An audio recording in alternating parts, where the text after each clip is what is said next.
Hello. Thank you for tuning into the Natural Health Rising podcast. My name is Rachel Smith. I am a certified functional diagnostic nutrition practitioner, and I've helped hundreds of people naturally reverse symptoms of autoimmune diseases and other health challenges, from digestive issues to hormone imbalances. And in these weekly episodes, you're going to learn from myself and top health experts from around the world about functional medicine and holistic health tips to help you rise to your healthiest, happiest self. Welcome to today's episode where I have Kaely McDevitt with me. And Kaely is a registered dietitian specializing in nutrition for women's health. She owns a virtual private practice where she and her team help their clients reclaim their energy, optimize fertility, and overcome hormone symptoms through personalized nutrition. Having experienced the pitfalls of a conventional approach to women's health firsthand, Kaely is passionate about empowering women to build health from a place of connection to self, to nature, and to community. Welcome to the show, Kaely. Thanks so much for having me, Rachel. Yeah, it's a pleasure. And I would love for you to start by sharing your journey from experiencing the conventional approach to women's health that so many people get to becoming super passionate, advocating for personalized nutrition in women's health and actually helping people transform this way. Sure. Let's hope I can do this without it being a very long ramble for you. But okay, great. So I went into the field of dietetics wanting to work in sports nutrition because I grew up being an athlete. I was briefly a marathon runner for a season of my life. And while I was in school becoming a dietitian, I was really feeling worse and worse health-wise. And part of that story is that I was put on birth control really young, like almost shortly after I ever got a period, because I had such miserable symptoms and was desperate to get out of it. And then the other part of it was that I was really, really meticulously applying what I was being taught in school about nutrition and feeling worse. So I ended up graduating, getting my certification, my degree, and feeling like an absolute fraud. Like there's no way I can help people. I'm following all these rules and I feel terrible. And I've got all these hormone health symptoms and I actually have no idea how birth control works or really anything about the menstrual cycle. And so I was spending a lot of my early years as a dietitian learning about those things and really having aha moments that our nutrition research is almost never done on women, especially not until recently. And so I had a bit of a health awakening, I guess would be a good way to have it, where I realized the diet and lifestyle interventions I was applying so meticulously really weren't serving me as a female with a cyclical hormone nature. And then I also navigated that transition off birth control because I was bringing up symptoms to various care providers and was being told it wasn't related to birth control, that if I was going to have a problem with it, it would have been 10 years ago when I started it. Here's an antidepressant though, if you want that. And so I eventually had to take myself off it, really learn how to eat for women's health and move for women's health and restore normal hormone cycles. And once I did, I realized how many other women in my life were hungry for that kind of info. So started putting it on the internet as a blog. And then eventually it turned into a private practice and have been working in this space ever since and love getting to serve women. That's amazing. Amazing that you're able to get yourself out of the negative side effects and symptoms and things you were experiencing. And unfortunately, this is just a really common story, so I'm sure a lot of people out there can relate to this. What were some of the first things you think of nutrition-wise that you said you were applying from what you were learning in school, but it was actually making you feel worse? Yeah, so when I was in school, and I don't know if this is still main curriculum, but it was very my plate, or my food pyramid was at the time, now it's my plate. So pretty heavy into calorie counting and reduced calorie food items. Big emphasis on processed carbohydrates with minimizing our fat intake. And those were my two biggest downfalls. I was not eating enough to support how active I was, and I was not eating enough fat. And so it's no wonder my body didn't have the raw materials to make hormones. I didn't have them. Yeah. So share with us now, what are some of the fats and things that you're eating that you feel like are super supportive of your hormones? I mean, so many. So there's always a fat in every meal and snack that I eat because it makes food taste good. It helps us absorb fat-soluble vitamins, and it really improves satiety, like how long we actually feel nourished from that meal. So at breakfast, this might be the butter that I cook my eggs in or the cream in my coffee. At lunch, this could be like a fattier cut of meat that's contributing, or avocado, or some olive oil on something. At dinner, it could be, butter again, a fattier cut of meat, cooking something in some kind of a like tallow or coconut oil. But I do make sure that every snack or meal has some fat component because it just does so much for us, for hormone production, and even just how much we enjoy the food, which is equally as important.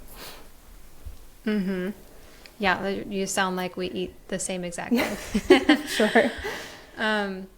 So are there other, outside of what you were learning in school, nowadays we have all of these crazy opinions, like you should eat a carnivore diet, you should eat vegan, you should be fasting, you should eat breakfast, you shouldn't eat breakfast. It's like, oh my gosh, it's just so confusing. I don't want to listen to it anymore.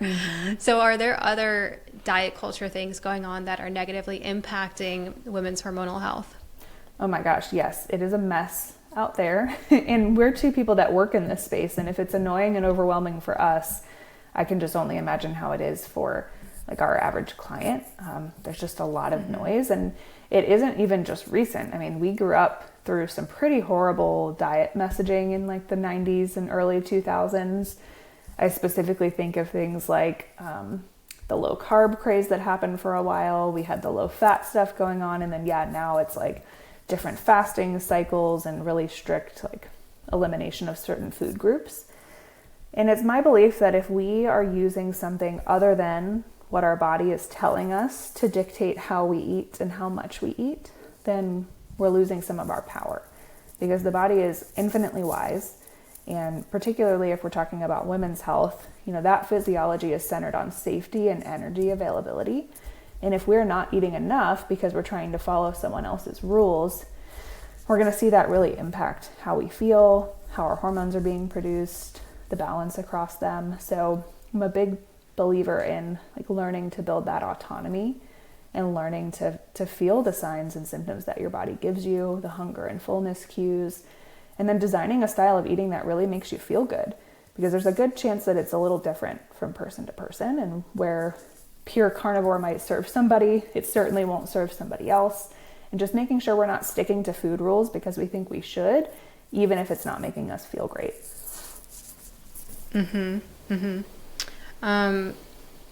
How would you guide someone to teach them how much to eat if they've been solely under eating, focusing on maybe counting calories, and they're just really not tuned into their body to listen? What are they supposed to be listening for?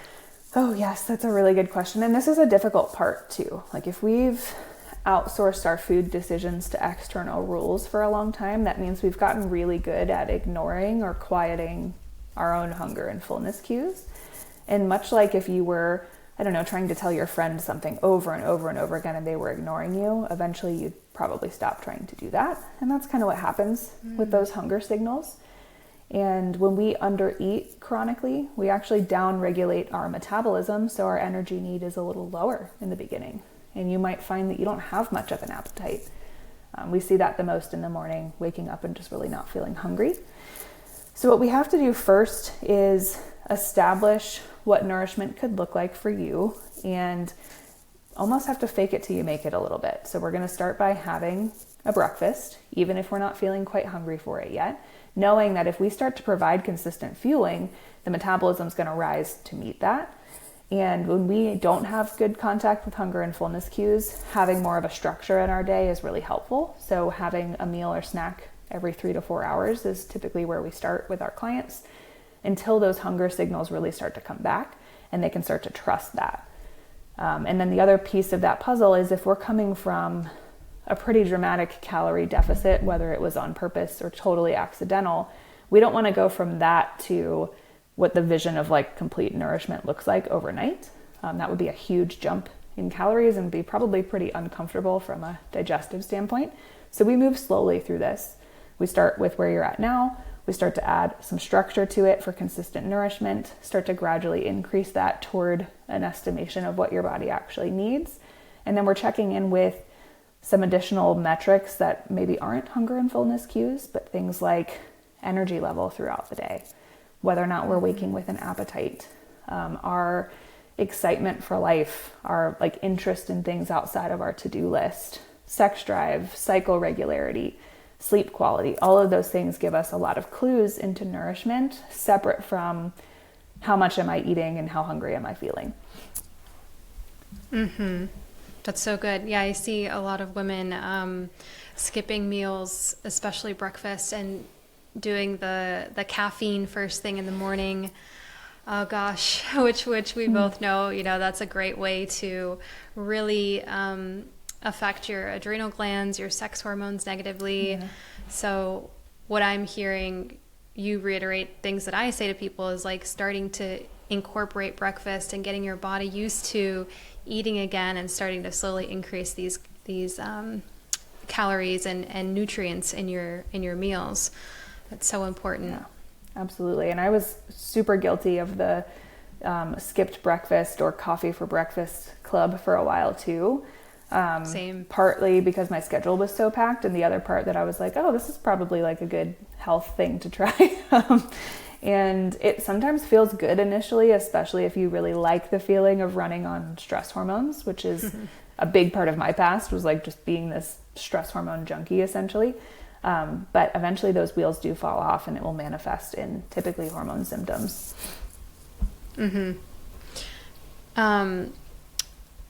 You just made me think of parts of a woman's cycle, because sometimes during certain parts of the cycle, it actually can feel nice to go longer without a meal or eat different types of foods. So can you talk about some specific dietary recommendations for cycling women and where they're eating different foods at certain parts of their cycle and what that could look like? Sure. Yeah, I think this aspect of women's health is really interesting. And I think this is the primary reason why women are very, very rarely used in studies on nutrition, because we have so many variables that are difficult to manage in a laboratory setting. But if we are cycling, we've got really two main halves of our menstrual cycle that we can think of as it relates to food. The first half, so from day 1 of your period until ovulation, is called the follicular phase. This is when a follicle is developing and maturing, getting ready to release an egg at ovulation. And during this phase, we predominantly have higher estrogen levels. It's by design, it's part of what helps that egg mature. And our sex hormones impact things like blood sugar, metabolic rate, and even fuel source that we prefer to metabolize. So when we have more estrogen around, we're actually more insulin sensitive, meaning we can tolerate carbohydrates better. We typically feel a little bit more energetic and more drawn to higher volume or higher intensity exercise. So that first half of the cycle, you might find a little bit more carbohydrate, a little bit less fat, a little bit more intensity with your workouts. And then the second half of your cycle, from ovulation to the start of the next period, is called the luteal phase. And this is where our follicle that released the egg becomes the corpus luteum and produces all of the progesterone that we'll have for that cycle. And progesterone is very different from estrogen. It tends to be more calming, soothing, and sedating. We actually lose some insulin sensitivity when progesterone is on board. And we actually stimulate our thyroid, so our metabolic rate is a little bit higher. So you might find you're naturally a little hungrier in the second half of the cycle. You might find that you do better with a little higher fat, a little lower carb. And you might find that you gravitate toward more lower intensity or restorative style training and less intensity or setting PRs if you're a lifter. And so I think, the baseline nourishment for women's health is what's important. But if you've mastered that and you really want to take that a step further, we can start looking at how we might tweak that in the first and second halves of the menstrual cycle. That's a great explanation. So let's back up a step then, because you mentioned if you have the foundation down, what does the foundation really look like for somebody who is going from standard American diet and really trying to just eat more nutritious for their hormones? Yeah. So from a food quality perspective, we just really like to focus on foods as close to their original form as possible. meaning like as minimal processing as we can come by. So an example would be like a whole apple instead of applesauce or apple flavored candy, kind of going down on the spectrum of processing. So we love quality animal products as a baseline for our protein source because we just get so much bang for our buck nutritionally from animal products in that way. We like to see quality dairy if that's tolerated by the individual, just for the nutrients and nourishment that provides as well. Colorful produce with a big emphasis on fruit that's in season and ripe and maybe available locally if we have the option. And then some good fats at all meals like we discussed previously.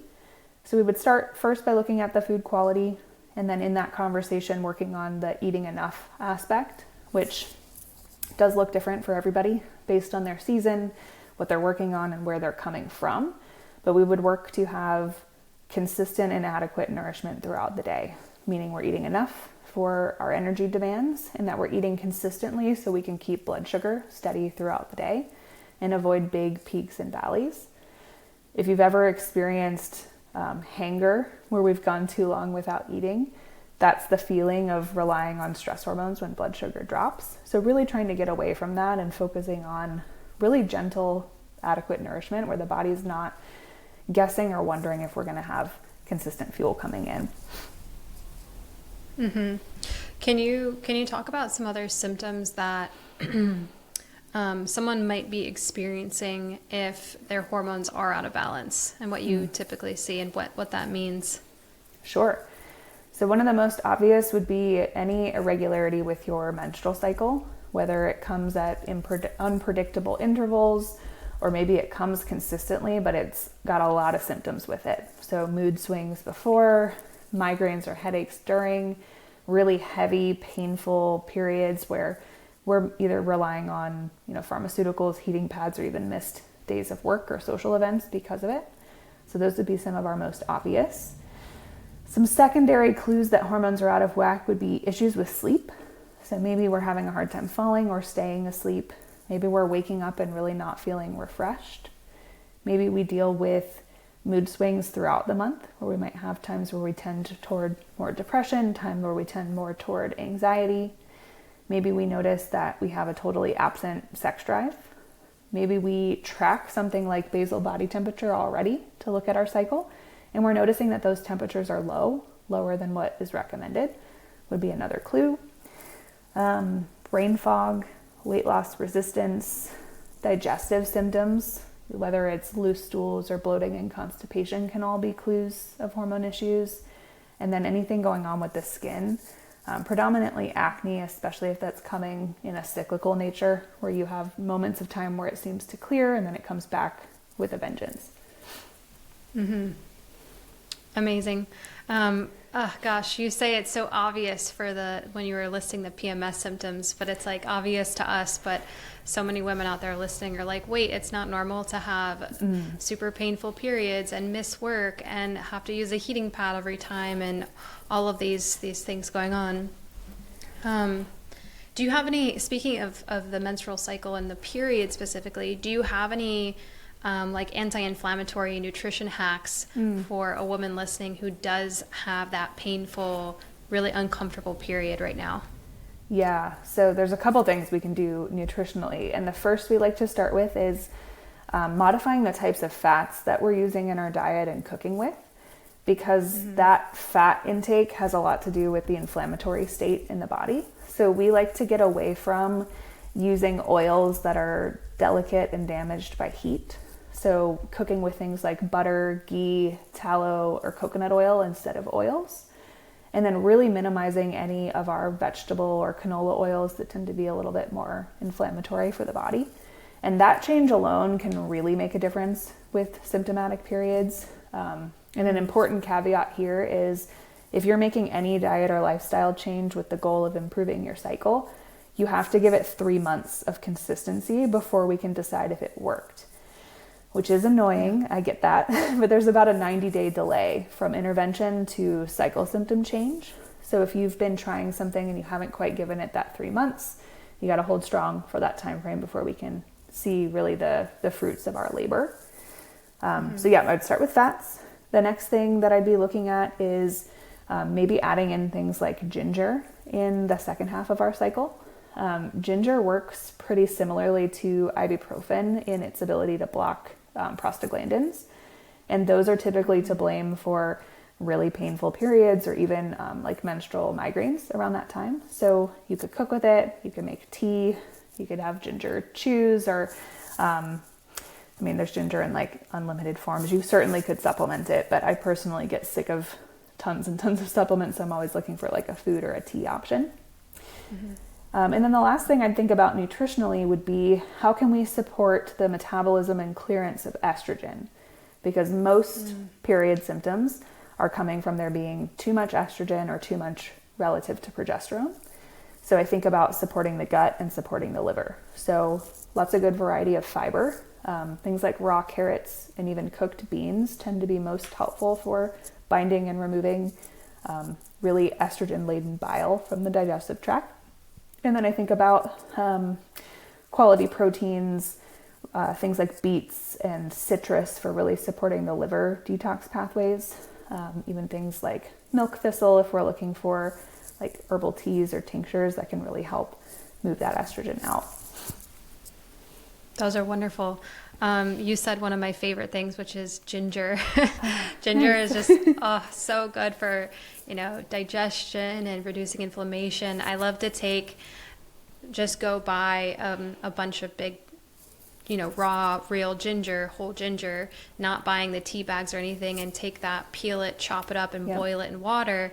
And now you have a really strong, and if you let it sit for longer, it gets way stronger. Mm-hmm. You have this beautiful anti-inflammatory tea that you can use for headaches and PMS and like you said, reducing that inflammation and pain response in the body.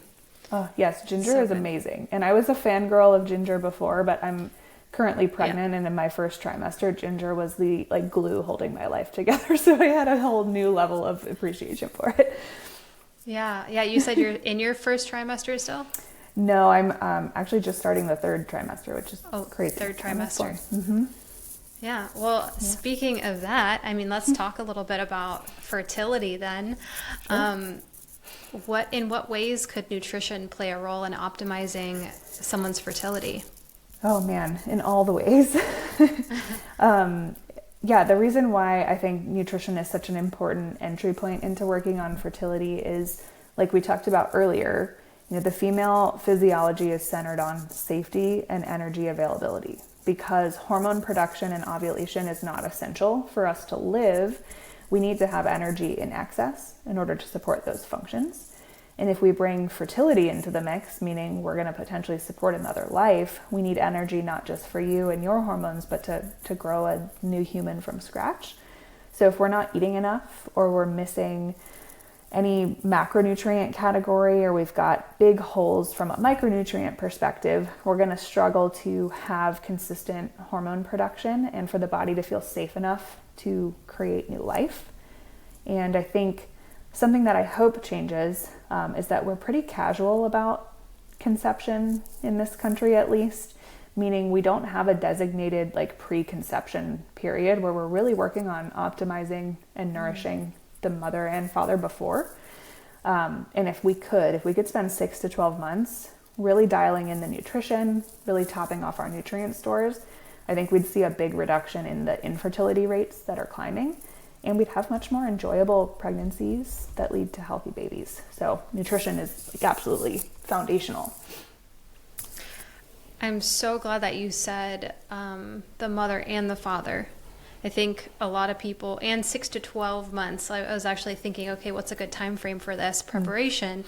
Because I've even seen some people have a baby and then turn around and right away want another baby. Mm-hmm. And it's like, oh my gosh, especially after that, it's like you may need even more nourishment and restoration from having that first baby. But it's also part of the male's job to have a healthy baby, and they need to change their diet, and they kind of need to be on a similar plan. Do you have, and so nutrition, absolutely amazing, but then there's so many other things, what does the transformation look like from as you would say, like mother to maiden, and what are the holistic lifestyle changes that really enrich this transition? Yeah, I'm really glad you asked about that, because I think the like maiden to mother transition is such a cool framework for looking at like nutrition for women's health. And that transition can happen without having a child, of course. It's more just like the archetypes of a more mature feminine that you're stepping into. But in the context of this conversation, becoming an actual mother is part of this conversation. But really, when we go from maiden to mother, we're going from seeking outside of ourselves for advice and input to really being self-sourced, to being easily influenced by what's around you, to being the one that really sets the pace of the culture in your life. And it's just a more grounded, connected with your intuition and strong, mature form of the feminine. And I think it's really cool to look at that kind of overlaid on taking someone from like the under-eating, addicted to stress hormones, just that undernourished picture where we're looking for like, what's the latest diet I need to follow? What's the latest supplement or biohacking thing I need to do? And always looking outside of ourselves, to slowing down, putting boundaries in our life, to coming off of stress hormones, to actually learning what it means to be deeply nourished, and then to support carrying another life. I mean, it settles us into that more like grounded, looking within, in touch with our own intuition. And I think that that's such a cool thing. So it goes beyond the food, even though I think food is a great entry point into that conversation, but into like, how am I moving through my day to day? Am I doing things that support my sanity and well-being and nervous system? Or am I saying yes to everybody but myself? Am I burning the candle at both ends? Am I doing things that bring me joy? Am I getting outside and actually connecting with nature? Am I feeling the sun on my face each day? Do I have enriching relationships? You know, significant other being one of them, but I think women really thrive best in community with other women. So are we seeking out opportunities to be in the energy of other women, particularly if they're in a similar season of life? So we always start with our clients with the nutrition piece, and then that expands to a lot of life's bigger questions from there, which I think is really fun. Yeah, that's amazing that you also talk about the importance of connection to self and nature and community and all of these different aspects. Do you have an exercise for people or a way that they can start to take these steps? Because as you said, it's like a lot of different things that need to shift in someone's life. Yeah, I think it's okay if in the beginning you need to have more of a checklist that you're following. Like we talked about, if we've been suppressing a lot of the signs and symptoms that our body gives us, we sometimes have to put some structure in place at first. But after that point, what we like to have our clients do is, before a meal, a snack, or even like an exercise endeavor, we want to have them pause and just like check in. So we're going to drop into the body. Sometimes it's easiest to do that if we like shake it out first, or take a couple of slow, deep belly breaths, and just check in with, you know, what food would feel really good for me right now? Am I hungry? What am I craving? What movement sounds like it would be fun and nourishing and invigorating? And then have them practice making decisions on nourishment and exercise based off what feels true to them, and really giving them permission to experiment, because I think that feels really foreign if we're used to somebody else creating our rules around food and exercise. But if we can build that skill set, the ability to like ascertain what we need in that moment, like you are set for life, and now you are no longer the perfect victim of the diet industry, because you've got blinders on to that and you know what makes you feel good. So we'll do little homework assignments of just check in with yourself before we're making any food or exercise decisions. What sounds good? What would feel good for you right now? We'll have them do those things. And then how did you feel after? Did you feel like you listened to that well? Do we feel like we maybe got the message in correctly? And just giving them that space to experiment and reconnect. I think we get so focused on doing things perfectly, or at least that's our ideal client, is that recovering perfectionist. So even just the act of having them take imperfect action is so therapeutic, because we've just got to build that trust in ourselves, and that it's okay to just try some things on and see what sticks. Yeah. So I'm thinking, like, what about the person who's like, well, my intuition is saying that I should just go eat a big bowl of potatoes or Yeah. something for dinner, or, maybe it's still a whole food or like a big bowl of fruit. Are there still these guidelines where it's like, okay, but you want to have a protein, a fat, and a carb, or is there some Yeah. structure there, or is it truly just like, what is your intuition saying there? Yeah, I would say it's a mix of both. So we do always start with some structure so that they have some framework to operate off of. And the idea is that through the structure, they get to try on things that do make them feel good. So they have an idea of what that feels like. However, if we had an assignment of trust yourself with the next couple meals and see what happens, and if it's a bowl of potatoes or a bowl of fruit that happens for a meal, what a great opportunity to experiment with how that impacted them. There's such great feedback after. If they're like, I was hungry again 30 minutes later, or I felt great and then my energy crashed, or my digestion was weird, or any piece of feedback from the body is really helpful. And it's just an additional way for them to refine what really makes them feel their best. So from there we'd go, okay, we'll keep the potatoes, but let's add some protein tomorrow and see how we feel. And then from there, maybe we'll add some fat and just help them really craft meals that make them feel good. And getting to feel that in their actual body in real time is way more potent than any recommendation I could make. I love that.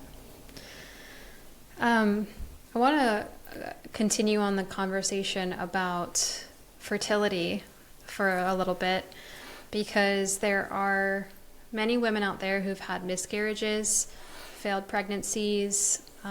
Maybe they have been told they can't have a child. They need to do IVF. They're doing IVF. So do you have any words of wisdom for these women?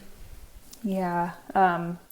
First, I just want to say I'm so sorry that this has been going on. And I know there's really nothing that I could share that would make that less painful.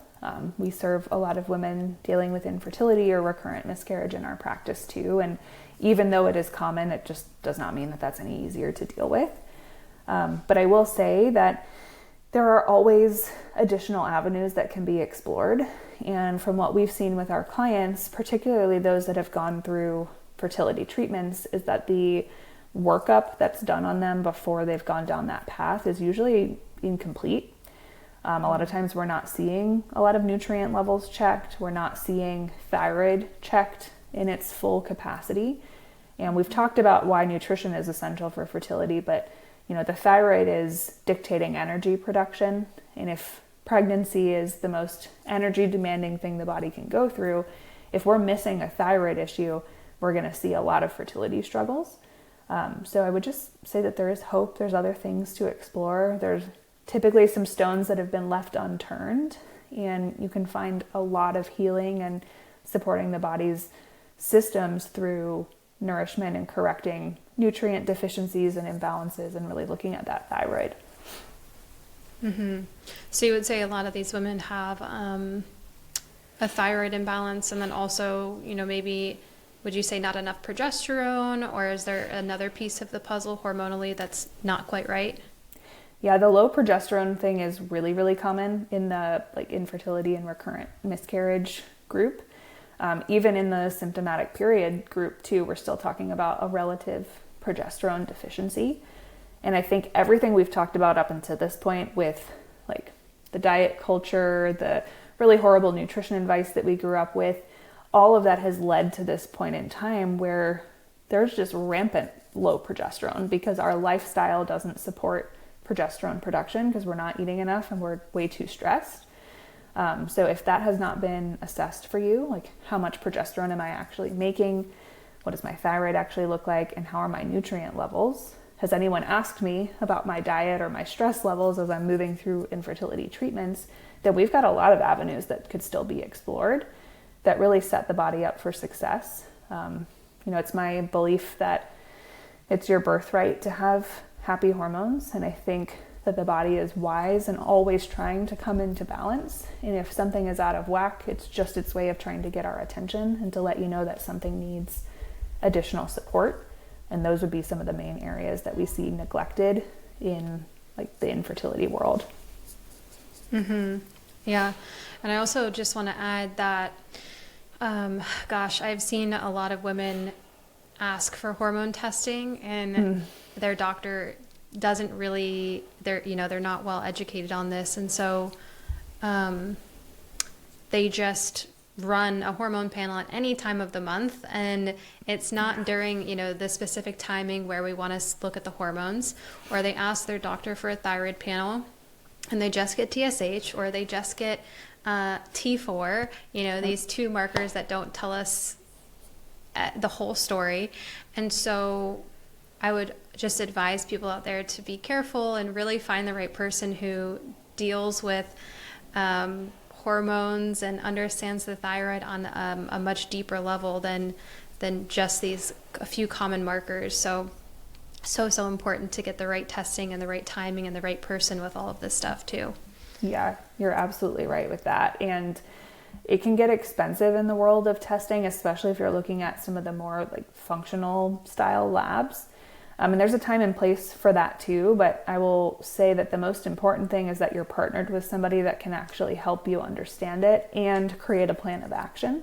Because we've had a lot of clients that have spent a lot of money on testing that it was never really interpreted, or there was no action plan based off of it. And the labs themselves will change nothing. What changes how you feel and your health is really what's done with them. So it's just really important, even if you can access something on your own, to make sure that you've got somebody that's, got expert eyes on it that can help you with it. Yeah, absolutely. I know you, speaking of labs, I know you do mineral testing, something that I also love. Can you speak about the importance of minerals with supporting things like progesterone and the thyroid? Yes, gladly. We love mineral testing because, one, it's extremely cost effective. So we mentioned that functional labs tend to be expensive. HTMA testing is really cost effective. And really what we're focused on with mineral testing is, what does your response to stress look like over the last roughly 3-month picture? And what is your current capacity to create energy? So that's encompassing like cellular health and thyroid health as well. And we've hit on the fact that energy is the underlying piece for fertility and hormone production too. So if we skip the mineral aspect and go right to looking at progesterone specifically, or even looking at the thyroid specifically, then we haven't actually gotten to the root of why things are imbalanced until we've looked at those minerals, because that's working on how those actual cells are working and how we can actually generate energy at that level. So we do mineral testing on every client. It's actually the only lab that we do on everybody because it is that important. And we can see huge strides in the energy, hormone, and fertility space just with mineral interventions before we ever have to get any fancier with any additional testing. So if that is an avenue that you haven't explored yet, and maybe you've been dealing with recurrent miscarriage or infertility, that's a huge area of opportunity. And I'm sure you feel this way too, Rachel, but it's so fun to work with minerals because it's like bringing us back to our nutrition roots. Like, we're mostly talking about food and beverages that we're bringing in versus 30 supplement protocols and things that you might find on like a gut health protocol. Like, it just feels so much more simple.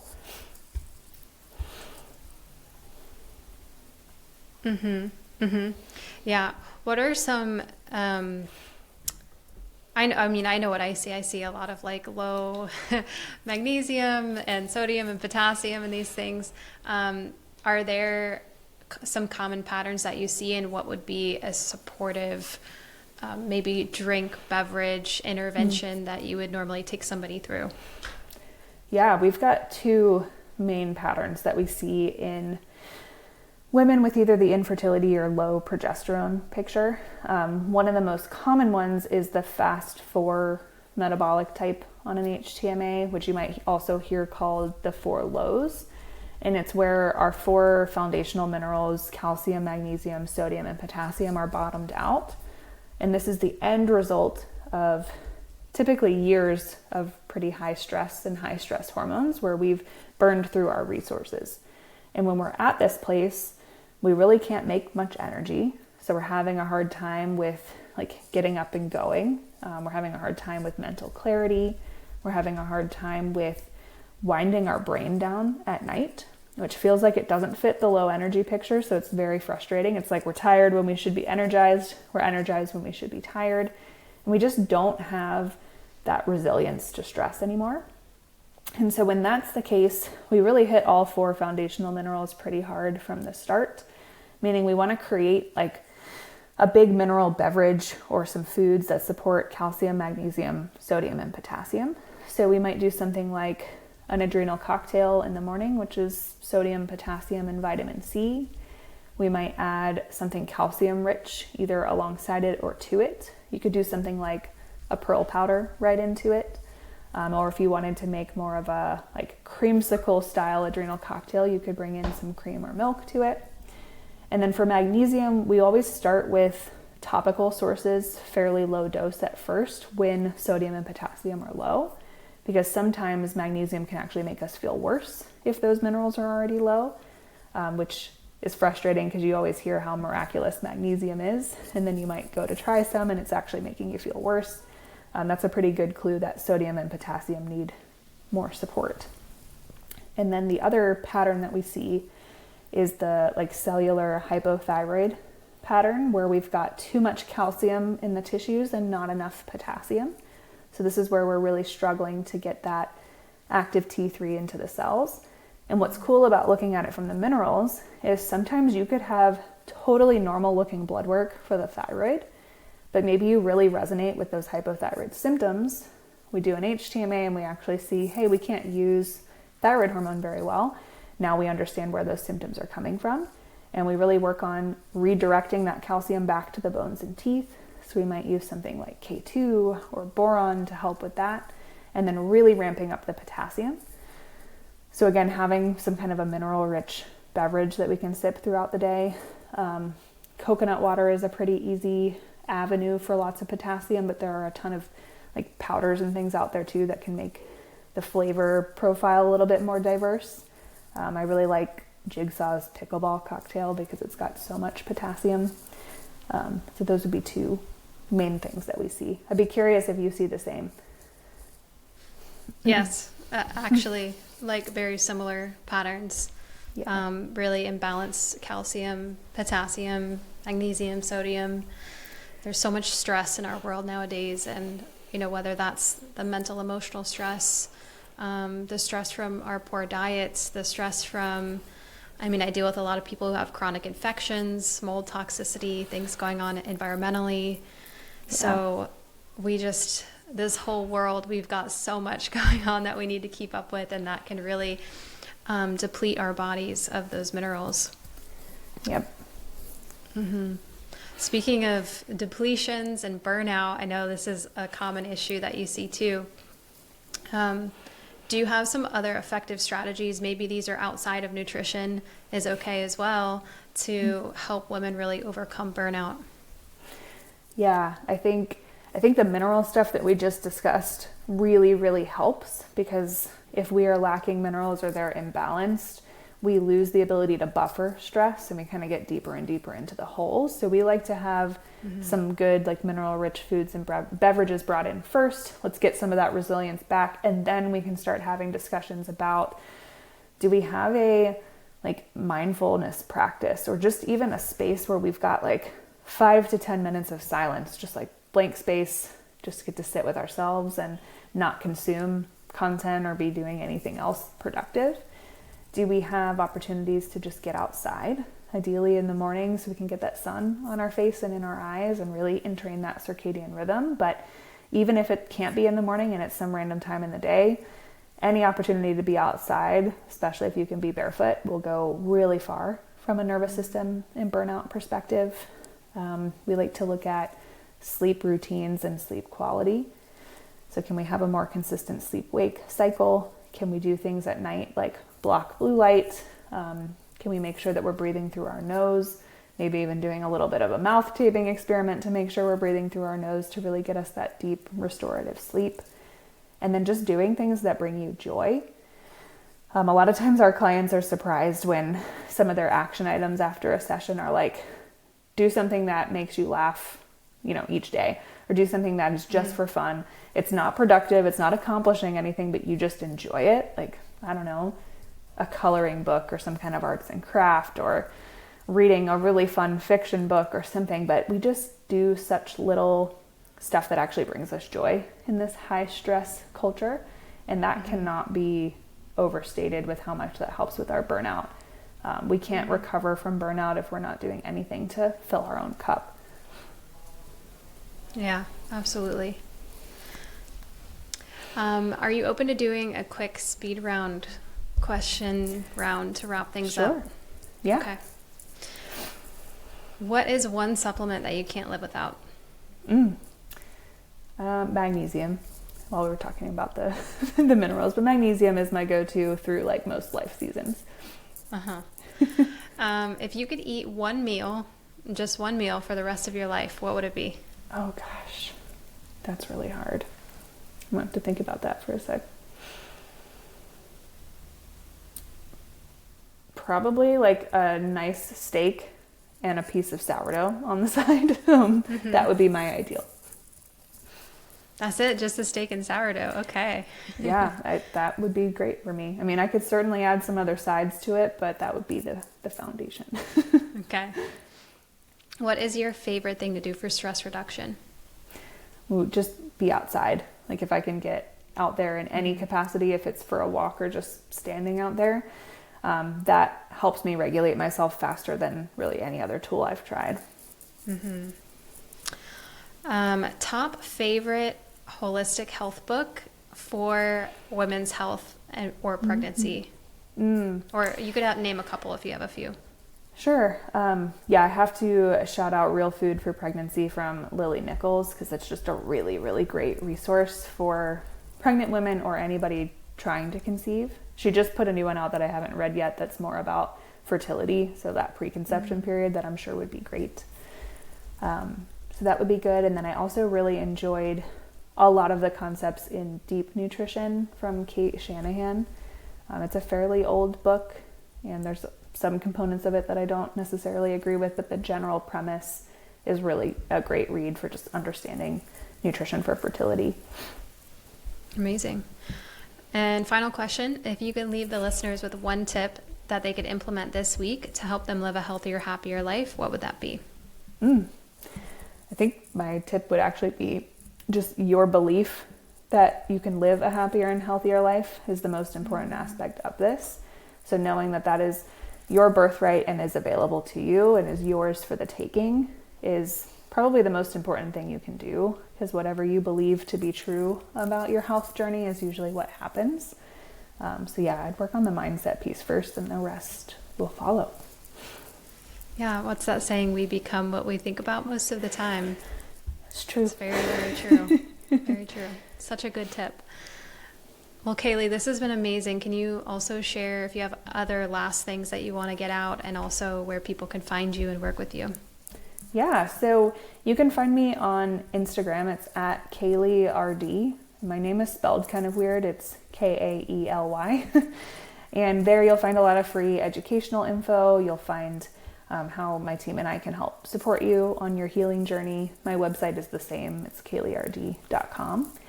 And then if I didn't already, Rachel, I can totally send it after this call, but we've got a free email series that's a pregnancy prep process. It goes out over 6 weeks, and it really outlines what we got into today with like the nourishment and specific nutrients, and then some of the mindset elements to it that happy to share with any of your listeners as a good resource. Yeah, I do have that link. Okay, so we'll cool. put it's like a 6-part pregnancy email prep, and then we'll put your website and everything else in the show notes as well. Awesome. Thank you so much for coming on the show. This has been an incredible conversation. Thanks so much for having me. It was so fun. Thank you so much for watching this video. Don't forget to like this video and comment, letting me know what you enjoyed and what you want to see more of. Also, please subscribe and hit the notification bell so that you get alerts when new content is coming out and you don't miss any videos. And just a quick reminder that this information is for educational and entertainment purposes only. It is not intended to diagnose, treat, or cure any illness or medical condition. Please consult with a qualified healthcare professional before making any changes to your diet, exercise routine, supplements, or medical treatment. If you're looking for a functional medicine practitioner, please reach out to me. And thank you again for watching, and keep striving to become your healthiest, happiest self.